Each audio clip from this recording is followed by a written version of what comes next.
This year, I've honestly learned a lot in ECON325, and I'm really grateful for it. Some of the things that stick out for me are the software that we learned when we were doing our personal website that was kind of carried throughout the course with other videos, with the design sprint and things like that, and other graphics we had to make for all of the Adobe software. I think that that's a really great real-world application that you don't get in a lot of other classes here at Carolina. I also found that the financial statements that we learned, like the cash flows, were really helpful to me because that's going to help me budget my personal finances.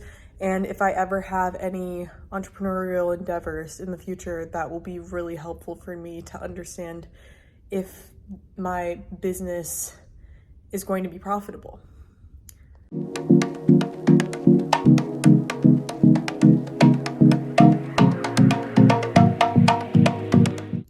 Some of the less tangible things that I learned are the group work that we did.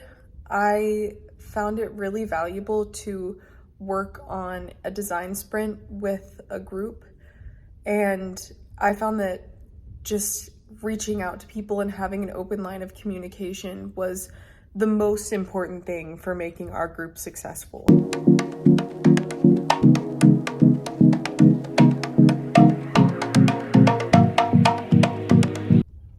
I also think that the different methodologies, like the design thinking, really came to fruition this semester.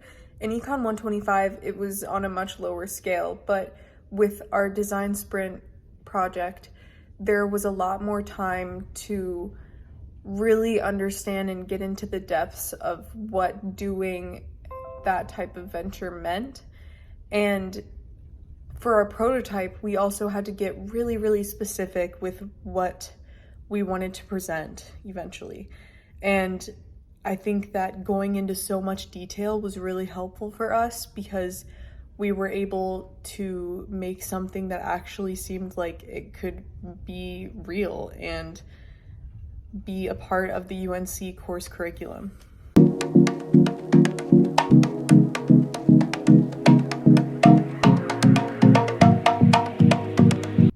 Overall, I'm really grateful to have taken this class, and I think that I've learned so much that's going to help me over the course of my career, whether that is with a startup of my own or even in a different job in a larger company. And I'm really excited to use these skills in the future.